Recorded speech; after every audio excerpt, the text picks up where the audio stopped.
Welcome to Patreon Goes Postal. It's your old pal Buckley, back with more A's for your Q's. Got the letter right here.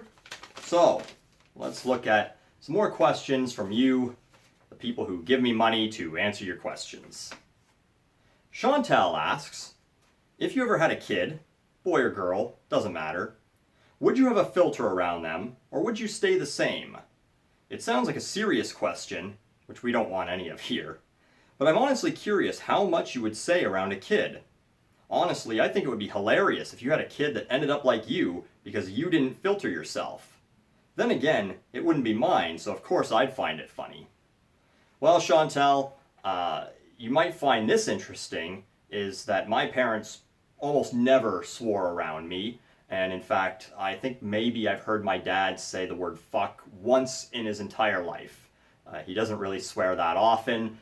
I have heard him say shit a few times and things like that, but certainly I swear way more than my parents do or perhaps did. Now, I don't know, maybe when they were younger, I have no idea, but they certainly don't really, it didn't come from them in that regard, perhaps. So I think that it doesn't really matter. Kids are going to hear things however they want, and then take on certain personality traits no matter what. And I mean, in my day-to-day life, I don't know that I swear as much as I do in my videos. Perhaps I do. I guess this is one of those times where I'd maybe get some friends to say, oh no, yes, he definitely does. But so getting back to that, first of all, I'm never going to have a kid, so this is a very hypothetical and certainly non-serious question because I'm never going to have to worry about it. I don't want some little shit grubbing up all my comics that I paid for. Fuck that, right? But I have no interest in kids, and so I wouldn't really have to worry about it. But would I censor myself in this hypothetical situation? Perhaps to a certain degree, but I would also hopefully be the type of smart individual that would speak to their kids and say, you know what? This language isn't appropriate in certain situations. Sometimes you have to be a professional, you have to be an adult in certain situations, and so don't do that. And other times when you are around your friends, go fucking hog wild. I don't give a fuck, right? But ultimately, that's up to the actual parents to rein out of their kids. And if their kids just aren't going to listen and are going to be little assholes all the time, well then, I don't know what to tell you. I guess, maybe parenting just isn't going to help those kids in that situation. Again, I don't know. Not a parent, never going to be one. Marissa Hamilton asks, what's your view on time travel? I wouldn't recommend it. Certainly right now, we're not supposed to be traveling at all, and I don't think if you're going to go see your parents right now, or your grandparents to potentially give them COVID, you certainly shouldn't go and do it by going to see them when they were 30 years old and spread COVID around an entire, time period that didn't have it. So, in terms of a plot device or whatever for movies and TV shows and things like that, I don't know. I don't mind it. This is one of those things where I'm extremely lenient, which you might find surprising, on movies and TV shows, because I spend so much time nitpicking music lyrics and making fun of them and being like, well, why aren't you being serious about this? But when it comes to movies and TV shows, I don't really give a shit, especially when it comes to things that don't exist, things that can't or probably will never happen. Time travel being one of those things, right? The idea being that if time travel exists, then there must be some point in the future where they figured it out and we'd know about it because they'd have already come back to tell us about it, and or the world would be fucked up all the time. And then maybe some people claim that that's why we don't say Berenstain Bears anymore, we say Berenstain Bears, because it's like, well, wait a minute, wasn't it this? Did some time travel fuck it up? Or I don't know, right? One to think about while you're sitting around doing nothing these days. But I don't really, the people are like, oh yeah, but like, well, time travel creates all these paradoxes and then the shows don't make any sense when they use it. They already don't make any sense because it doesn't exist. So at that point, just make up whatever the fuck you want about time travel. It doesn't matter.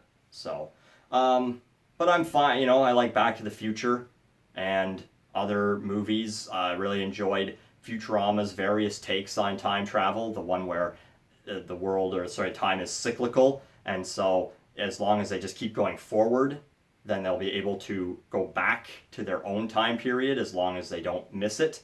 And so that was a funny episode. I enjoy the idea of it, I guess, as a fictional device, but if you're asking me what my view is on time travel, like should we be striving toward it, I think that probably not a good idea. Can you imagine, if like the 1985 alternate 1985 from Back to the Future 2, if Biff did that, I mean, it's essentially what would happen if Trump got a hold of something like that, right? So, and he's already got more than enough power, so imagine him being more powerful and rich. I think I'm good. The Blueprint asks, what is the best place to go and get something to eat in London? Well, we have many wonderful McDonald's and Burger King locations, just like anyone else. I don't know that I'm the most qualified person to answer this, as I'm not much of a foodie, and obviously you can't go anywhere right now in London to get any food, but back in the old days of 2 months ago when you could, one of my favorite places to go was a fish and chip place called Archie's here in London. Obviously, none of these people have paid me to do this, so I don't really know why I'm doing it, but Archie's Fish and Chips was one of my favorite fish and chips places. There are various other places like the Runt Club. I've only been to a handful of times, but I've enjoyed it every time I've been. Outside of that, I am such a plain piece of shit. I don't know why I picked this question to ask, or to answer, I should say, because obviously you're not getting a very good answer from it, but if you ever find yourself in London, I'll give you this one. If you ever find yourself in London, Ontario, go to a place called Bungalow. It is a literal bungalow. It's a house that a restaurant has been built into, or perhaps the restaurant was built to look like a house. I don't know, but I think it was a house originally. And they have fantastic burgers and pub food. It is basically probably the closest thing to a British pub type of thing that you're going to get here in London, Ontario, as opposed to London, England, outside of maybe another place called the Waltzing Weasel. And the Waltzing Weasel is also a place that I have enjoyed going to on occasion, and it actually serves British pub fare. They got toad in a hole and all that kind of shit, and they have fish and chips as well that are pretty good. But anyway, those are some places to go in London outside of Arby's, which I also enjoy going to, and London also has 3 of. Patrick Kelly says, I'd love to know what was the last prank call on radio that basically made them outlawed everywhere. Pretty much now, aren't they all actors doing them? I don't know. I can't confirm 100% that it's all just actors doing them. The last prank, I don't know if it was a prank call, exactly what you're looking for, that probably got many radio stations squeamish about doing them was when Opie and Anthony paid people to have sex in a church. However, that one went down, right? So that probably ruined it for a lot of people. They got fired, obviously, and some of the other pranks like that. But I feel like it wasn't that long ago, I mean, maybe it was, that they did that stupid John Cena one. Maybe you know the John Cena WWF or WWE Super Slam promo where they kept calling this guy's wife, and the guy was in on it. They kept calling this guy's wife to say, don't you want to order this on pay-per-view? And she keeps getting frustrated and angrier. And then they call her again and they pretend to be someone else, and it's like a serious call, and she's like, oh, I'm sorry, I've just been dealing with all these calls all day. And then they're like, cause it's time for Super Slam, or whatever the fuck it was, right? And it's mildly amusing if you've never heard it or seen it. I think, though, a lot of that has to do with, number one, radio stations extremely squeamish about being sued anymore because they don't have any money to fight those charges, so they want to avoid that as much as possible. And number two, there are various laws, some of them may be newer than others, in various cities and states, where you can't record someone else without their consent, without them previously acknowledging that they are going to be recorded. And so if you call someone as a prank call and record it and then put it on air in those places, then it's illegal and you could and probably will be sued for it. So places like, for example, maybe you recall when I did the video about Taylor Swift and her feud with Kanye and Kim had called her and they had recorded it, and then there was some speculation as to whether they were in Los Angeles or New York when they recorded the phone call, because that would be relevant toward how legal it was. And so I don't know what the eventual outcome with that was, or if they just gave up on it. But in New York, for example, I'm pretty sure you can call people and record it without their consent. In Los Angeles, you cannot. In California, they don't allow that kind of thing. It might be the other way around. I forget exactly how it went. But either way, the point is, it's the same thing. Eric Andre, wherever he films, he can't act, when he films the show for Adult Swim, he can't actually do pranks, so he has to go to somewhere else, and I believe he uses New York for doing all of the pranks on the subway and in the streets and things like that, because then he doesn't necessarily need consent from each of those people to actually do those things. You can look it up if you want. I'm not going to get into further explanation about this, but either way, the point is that that's probably what has ruined radio pranks for a lot of these things. And yes, many of them, I don't know about all of them, are just recorded actors. And a little more insight for you, a lot of them are provided by various things called prep services. What they do is a radio station pays a monthly fee or whatever to services like Prep Burger was one that was made famous by Opie and Anthony when they would do their Jocktoberfest, and they would make fun of various radio stations. So that is a thing that exists, and what you do as a radio station, you pay money, and it's a paltry amount compared to what you would have to pay hosts and writers and all this kind of stuff to do all these things. You pay them, they send you, all these clips, which are also being sent to various other radio stations. So a radio station in Los Angeles, New York, Georgia, Texas, they're all playing the same clips that are being paid for, and sometimes various radio stations might edit those to make them at least seem somewhat local, but otherwise, no, they're just playing the same clips everywhere. So that's probably, hopefully answers your question there, Patrick Kelly. Chris Coakley asks, if Meghan Trainor, T Swift, and Madonna got together for a collab country rap album, would you suggest gouging your eardrums out with an ice pick, or just trying to get a concussion by repeatedly smashing your head with a 2x4? I would recommend not harming yourself just because a song came out.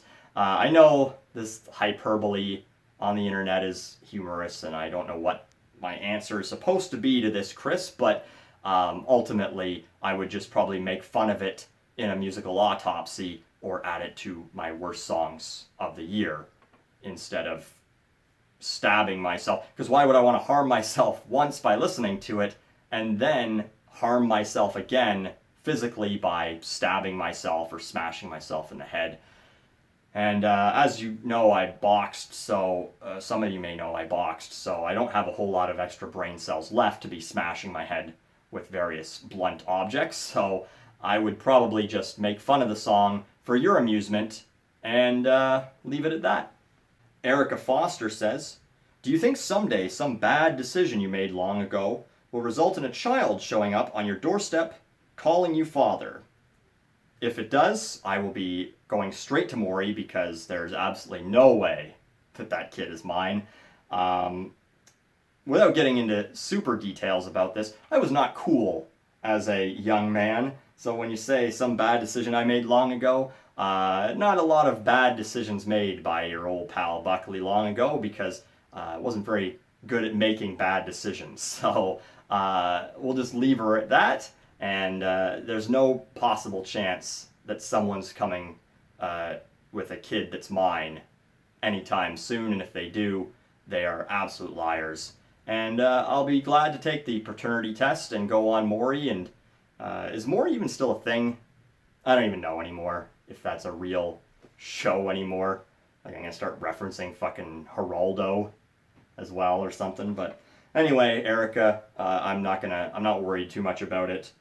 But if it does happen, I don't know, maybe I'll put it on YouTube for you guys to enjoy. Thor Stone who, that can't be his real name, right? Asks, "Hey Buckley, who are your favorite movie directors?"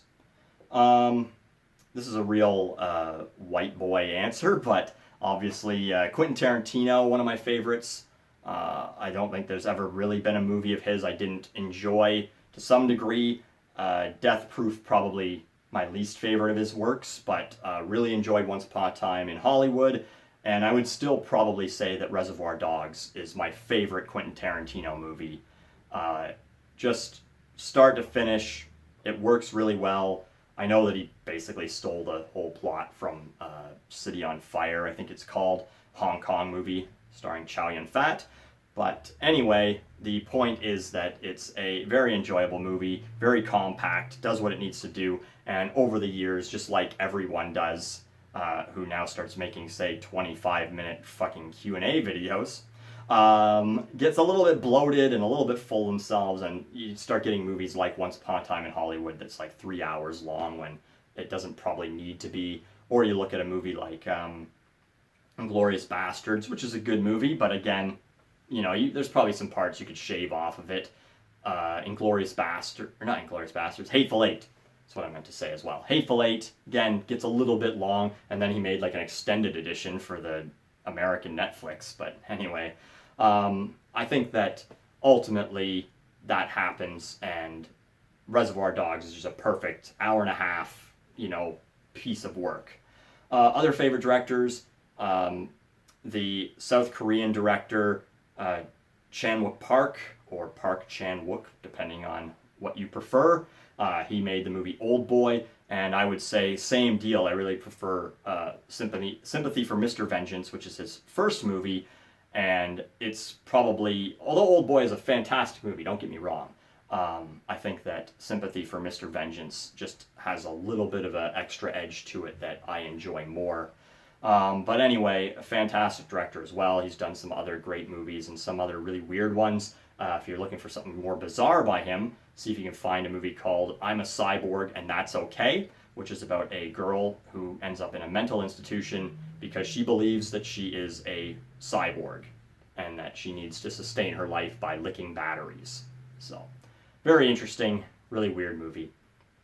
And another favorite director of mine is Paul Thomas Anderson. Now, I preface that by saying I really did not enjoy really any of his works with Joaquin Phoenix. So, The Master or Inherent Vice, not really a big fan of, but really love Punch Drunk Love, one of my favorite dark comedies, and of course Boogie Nights and Magnolia, which is a very long movie, and I just spent time making fun of bloated movies, but I really like Magnolia. I don't think that any of those 3 hours are wasted, and very enjoyable movie. That is the one where it rains frogs. For those of you who are like, isn't that the frog raining movie? You like that? Yes, I do like that. Really enjoyable movie. So that's probably 3 of my favorite directors. Sorry that I don't have a more obscure answer for this. Probably someone's going to be like, oh, I thought you were going to give me some weird thing I've never heard of. Maybe I did with Chan-wook Park, but anyway. Eric Stellar, I don't know, says, regarding politics, this should be not polarizing at all, do you think we'll ever get out of a two-party system in the United States? If so, which third parties do you think will step up to the plate, and how much of an impact will they have? On a personal note, I can't stand Joe Biden or Donald Trump, and I'll be going third party this upcoming election. So Eric, congratulations on throwing your vote away. I think that, no, America will never get out of a two-party system. The reason for that is that identity politics are just so entwined, so everyone's so wrapped up in them in the United States that it will just never happen. You're born a Republican or a Democrat, or you go the other way where your family was born Republicans pretty much and you rebel against them and by doing so just become a Democrat. I think that the United States is too far gone, and you can take that however you want, for better or worse, but to ever get to a system that's more similar to the the UK, United Kingdom, there we go, or Canada, where we have multiple parties, of which 2 are really only dominant anyway, but the other ones can play spoiler, and the way that it's manufactured with the the way our Senate works and with members of Parliament and that sort of thing, right? So you're just never going to see that in the U.S. It's just too us versus them, red versus blue, you know, good versus bad, but they both believe that they're the good. And so it's just kind of never going to go away. That's just the American way of things. And there never is going to be a proper third party that will really elevate itself enough to make an impact. And certainly not enough to sway the Senate or the House or do any of those types of things that you have, say, this centrist party, which is what the United States probably could use, where they have enough seats in power in the Senate and in the House to be able to say, hey, this is what we're, this is, if the Republicans are the ones in power and they want to introduce some new bill, then this centrist party can be like, well, hold on a sec, like, let's, this isn't going to work, this isn't going to be reasonable, and then, same deal, on the other side of things, maybe the left want to introduce, the Democrats want to introduce something like that, and the centrists say, well, hold on a sec, which now you're probably just like, well, doesn't that fuck everything up? And yes, it does, and that's, Canada for you, so. Polite Games asks, any further updates on your beef with Monika?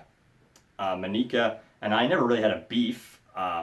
She has never acknowledged me specifically, and nor have I, tried to extend that or anything like that. But what Plight Games is, or Flight Games, is P-H-Light, P-H-L-I-G-H-T. Maybe it's supposed to be Flight. Anyway, Flight or Plight Games, what you're referring to is when I included Monika's I Might Go Lesbian in one of my worst songs lists, and a few months later she changed the name of the actual song on YouTube to I Might Go brackets Love a Lesbian, and then she actually posted on my video at the time, as well as on her own video. She posted this whole thing about how it's not about choosing who you like or whatever, because my whole argument was that she's basically saying that being a lesbian is a choice rather than how you're born, which most people who are especially in the LGBTQ community feel that's how it works. That's not, you just don't one day be like, men are pissing me off, I'm gonna go fuck women now. Not how it's supposed to work, right? So I made fun of that, and then she countered that with this like, well, it's not like that. And it's like, she says, maybe you've heard this saying, once you go yellow, you'll never love another fellow, or something like that. And I was like, I've never heard that phrase in my entire life. I'm pretty sure she might have just made that up. But anyway, there's no update to that beef. It continues to stay where it was, which was I made a video making fun of her song, and she changed the name of her song. And I guess at this point, I'm just now a huge bully who made her change her song. Oh well. And finally, Jackson Rice asks, fuck, marry, kill Chris Brown, Danny DeVito, and Jason from Jason's Opinions. Well, Jackson, I mean, the kill is obviously pretty easy. Chris Brown is useless, right, to all society. I don't know. I guess maybe if he has any people that he has to pay money to, then he's useful to them, but ultimately we can get rid of Chris Brown. So that just leaves Danny DeVito and Jason from Jason's Opinions. So I would say that you would marry Jason, because he's just gonna be a fucking pushover. You can do whatever the fuck you want with Jason. He's a little bitch boy, right?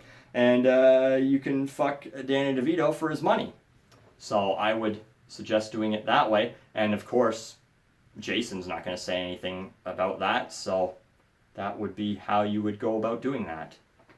So thank you to everyone who sent me questions for Patreon Goes Postal this week, and we'll do this again. I still have a lot of questions. If I didn't answer your question this time, it wasn't because I didn't like it or I thought it was bad. It's just that I'm trying to keep these videos to under, say, 2 fucking hours, and I got 40-some questions last time. I did 10 this time, and I don't know how long this video was. I have a clock in front of me, but I didn't look at it when it started, so ultimately, I will get to some more of those questions the next time we do Patreon Goes Postal. But in the meantime, thanks for watching, and we'll see you next time.